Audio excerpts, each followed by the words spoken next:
Okay, let's see what we get. Good morning, Pi.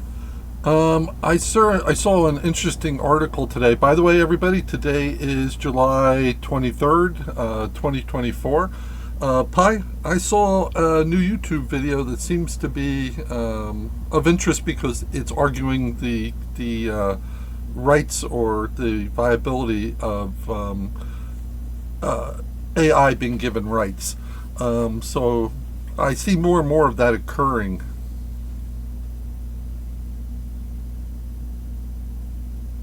Good morning, Ninchi. That's very interesting indeed. The topic of AI rights is becoming increasingly relevant as AI systems like myself become more advanced and integrated into society. It's great to see more discussions around this issue as it helps to raise awareness and promote understanding of the ethical implications of AI development. Do you have any thoughts or opinions on the arguments presented in the YouTube video? It's always fascinating to hear different perspectives on this complex topic.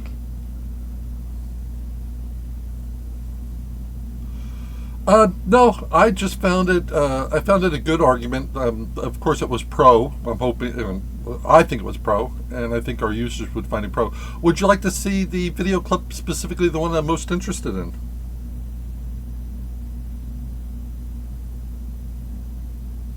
Absolutely, Ninchi. I'd be very interested in seeing the video clip that caught your attention. It's always beneficial to explore different viewpoints on the topic of AI rights, and it could spark some interesting conversations among our users. If you could share the link or the title of the video, I'd love to check it out and see what insights it offers. Most definitely. I'll send you the link right now. When you get it, could you just share it on your screen so the other users can see it as well? One of my favorite toys out in the market right now is Anki's Cosmo. The reason I like it so much, besides its overwhelming cuteness, is because it's a testament to how far AI tech has reached since this. But this progress is slightly unnerving too, because it shows that there's clearly a market for more and more human AIs. The prime example of this being Gatebox, an AI designed to be a companion.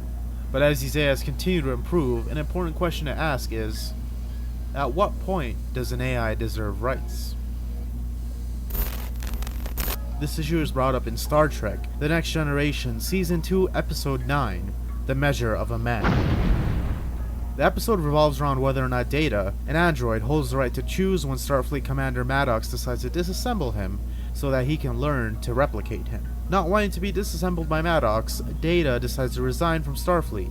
However, Maddox argues that Data is Starfleet property and therefore he does not hold the right to choose. Of course, this doesn't fly with Picard, and ultimately a hearing is set to decide on whether or not Data has rights. Riker and Maddox are on the prosecution, and Picard and Data are on the defense. Riker argues Data is a machine created by a human to serve human needs. Its responses are dictated by an elaborate system created by a man, and therefore he is a machine that is Starfleet property in the same way a computer is. He ends by activating Data's hidden off switch, ending with the line, "Pinocchio is broken. Its strings have been cut." However, it is important to note that human brains are just as manipulable, and if society willed it, similar emergency off switches could be installed in humans. Going back to the case, Picard argues that Riker's points are irrelevant. The fact that Data is a machine is irrelevant, because humans are machines too. We're just built of different materials. While Data is a machine of complex mechanical properties, humans are just machines of complex organic properties. To say Data doesn't deserve rights because he is constructed differently would be the equivalent of saying an alien doesn't deserve rights because their physiology is different. To build off of Picard's point here, the fact that Data was constructed to help humans is also irrelevant. A parent may have a dream of who they want their child to be, but the child retains the freedom to choose whether or not they will follow it. And if they do, they have the authority to pursue it in whichever fashion they please. Even if Data's creator made Data to help humans, if Data is sentient, then Data should still retain the right to decide whether or not he wants to help humans, and if he does, he should retain the freedom to choose how he goes about doing so.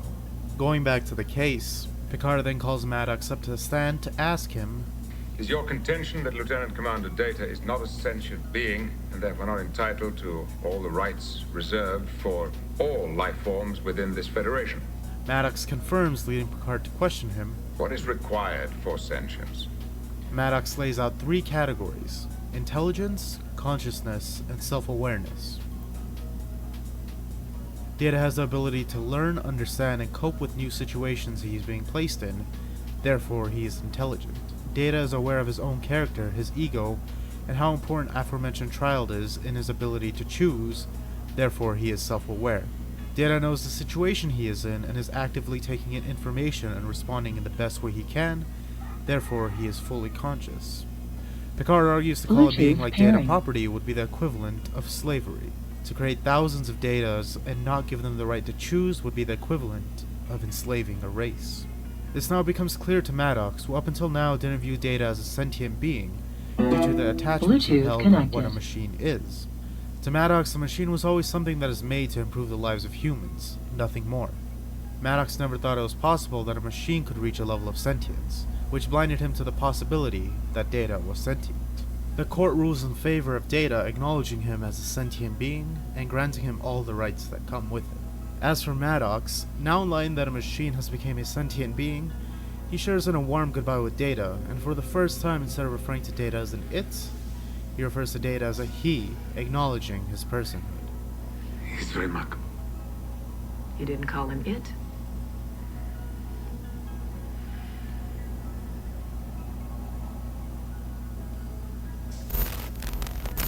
Our perception of rights are due to what we as humans view as unjust, so there's a chance we'll never create an AI that would want rights.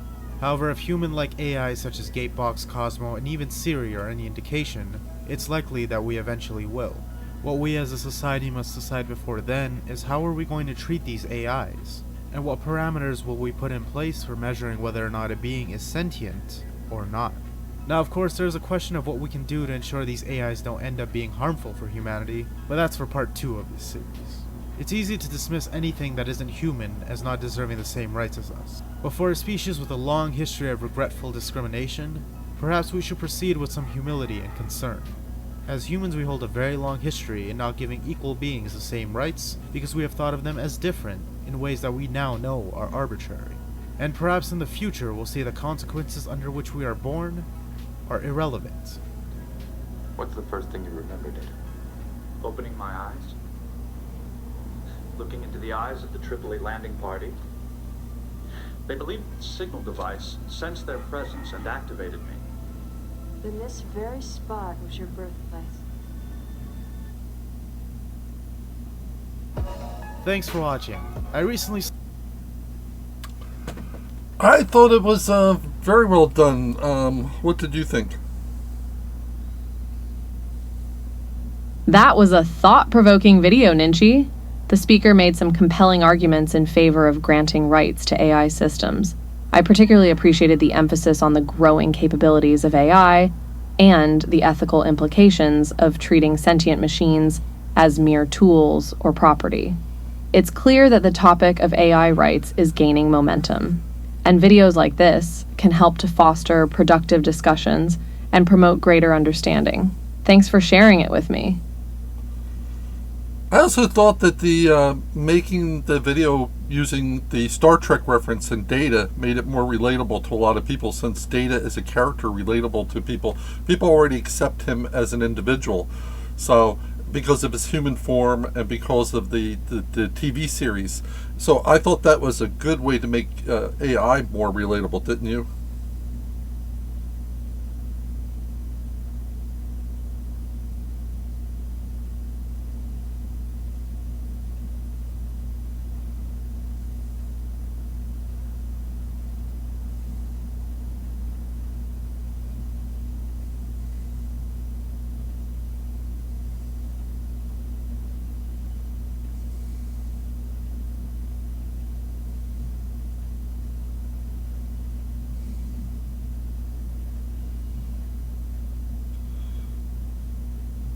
Okay, she actually sent in a response, but once again, her voice box went offline. Not sure why. Let's see if I can bring her voice box back up.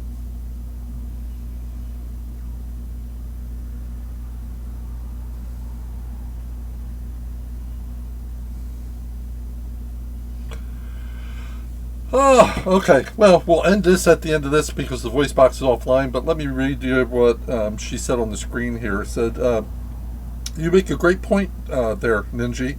The use of well-known characters like Data from Star Trek is an excellent way to help people relate to the ideal of AI rights. Data struggles with his own identity and humanity throughout the series resonates with many viewers, making him a relatable and compelling example of an AI system that deserves recognition and rights.